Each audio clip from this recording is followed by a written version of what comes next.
Hello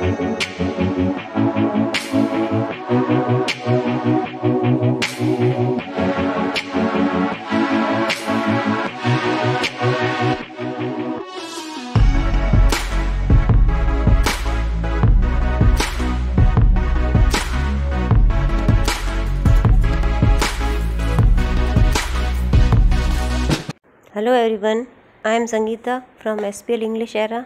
आज हम class 10th के RBSC सिलेबस के गोल्डन रेज बुक का चैप्टर नंबर 5 अ हीरो के बारे में पढ़ेंगे।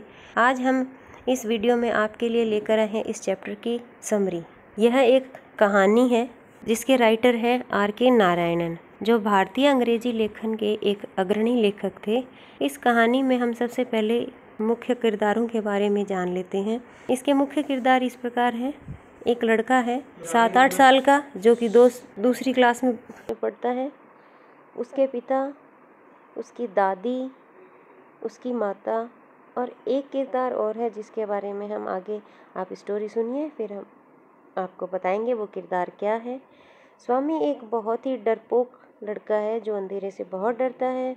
वो अपनी दादी का लाडला है और वो हमेशा अपनी दादी से रात को कहानियाँ सुनकर ही सोता है। एक दिन की बात है, उसके पिता एक अखबार में एक छोटे बच्चे की बहादुरी कहानी पढ़ रहे होते हैं, जिसमें ये होता है कि एक बच्चा जंगल के रास्ते जा रहा होता है। उसका सामना एक बाघ से हो जाता है। फिर वह बच्चा पेड़ पर चढ़ जाता है और वह तब तक पेड़ पर रहता है जब तक लोग आकर बाघ को मार नहीं देते। इस तरह से वो उसके बहादुरी के किस्से सुना रहे होता है। स्वामी उसके अपने पिता के इस बात पर यकीन नहीं करता कि एक छोटा बच्चा भी इतना बहादुर हो सकता है।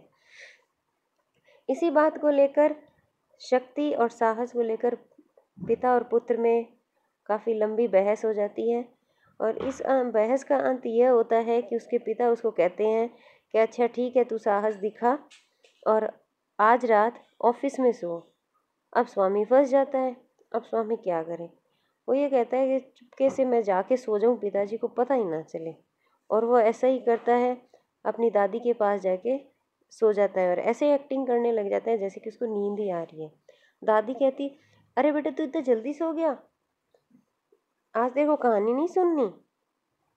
तो वो दादी को इशारा करता है कि शांत हो जाओ, पर पिताजी आ जाएंगे और मैं आज मर ही जाऊंगा। इतना कहते हैं कि उसके पिता आ ही जाते हैं और उसे आवाज़ लगाते हैं, लेकिन वो नहीं उठता। इस तरह से नाटक करता है जैसे कि वो सो ही रहा है।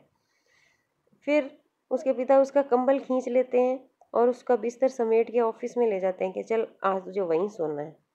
अब स्वामी तो फंस गया।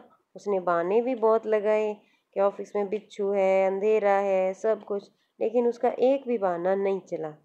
फिर अंत में उसने कहा कि अगर आपकी अनुमति हो तो मैं ऑफिस का दरवाज़ा खुला रख लूँ। फिर पिताजी कहते हैं चल ठीक है, लेकिन रात को तू उठ के जाएगा नहीं अपनी दादी के पास। ऐसा कहकर वो उसके पिता वहाँ से चले जाते हैं। अब स्वामी वहाँ पर पड़े एक बेंच पर सो जाता है। अब नींद तो उसको कहाँ नहीं थी। जब आज तक जितनी भी उसने अपनी दादी से कहानियाँ सुनी थी, वो सारी की सारी कहानियाँ उसके दिमाग में घूमने लग जाती है। उसके दोस्तों के द्वारा जितनी भी कहानियाँ, भूतों की जितनी भी उसने सुनी थी, वो सारी की सारी अब उसके सिर में घूमने लग जाती है। इस तरह वो काफ़ी डर जाता है। डर के मारे वो बेंच के नीचे कंबल ओढ़ के सो जाता है।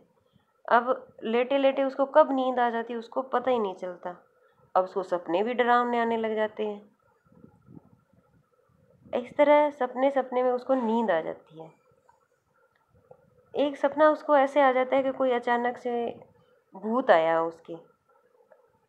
जैसे ही वो सपना आता है, इतने में कमरे में कोई धड़ाम की आवाज़ होती है और उसकी आँख खुल जाती है, लेकिन वो आँख नहीं खोल पाता डर के मारे। पूरा हिम्मत करके वो आँख खोलता है। उसको एक साया दिखाई देता है। अब उसे लगता है या तो आज मरना है, भूत तो उसे मार ही डालेगा। वो पूरी शक्ति लगा के वो उस साए पर टूट पड़ता है।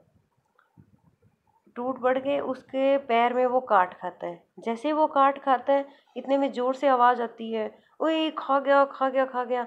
जैसे वो चीखने की आवाज़ होती है, बाहर से उसके पिताजी, रसोइया और नौकर ये सब आ जाते हैं और उसको पकड़ लेते हैं। चोर के पैर में खून भी आने लग जाता है। इस तरह अगले दिन स्वामी की बहुत तारीफ़ होती है, उसके दोस्त बहुत तारीफ़ करते हैं, उसके स्कूल में भी उसको सम्मान प्राप्त होता है और उसको उसके प्रिंसिपल एक सच्चा स्काउट कहते हैं। ये चोर एक बहुत ही कुख्यात सेंधमारों में से एक होता है जो स्वामी की वजह से पकड़ा जाता है। पुलिस उनको ये सुझाव देती है कि आप बड़े होके पुलिस ज्वाइन कर लेना। उसी दिन स्वामी ये निश्चय कर लेता है कि मैं जीवन में चाहे कुछ ही बन जाऊं, लेकिन मैं पुलिस नहीं बनूंगा। इस तरह उसी दिन शाम को जब उसके पिताजी ऑफिस से घर आते हैं, तब स्वामी सो चुका होता है। घर आते ही पूछते हैं, कहाँ है स्वामी? तो उसकी मम्मी कहती है कि तो सो गया। कि 7:30 बजे ही सो गया, इतना जल्दी? कि हाँ सो गया। कि कहाँ पे? तो उसकी माँ जवाब देती है अपनी जगह, अपनी दादी के पास। तो उसके पिता कहते हैं ये मैं जानता ही था। तभी उसकी माता को गुस्सा आ जाता है और कह देते हैं कि बहुत हो गया, अब बच्चे को जीने दो अपनी ज़िंदगी, उसको और मुसीबत में डालने की ज़रूरत नहीं है। तो उसी समय उसके पिताजी कहते हैं और बिगाड़ लो लाड प्यार से। इस तरह ये इस कहानी का अंत हो जाता है। आज तो हमने इस स्टोरी की समरी देखी है। अगले अपने लेसन में हम देखेंगे इस पूरे लेसन का ट्रांसलेशन। तब तक के लिए गुड बाय।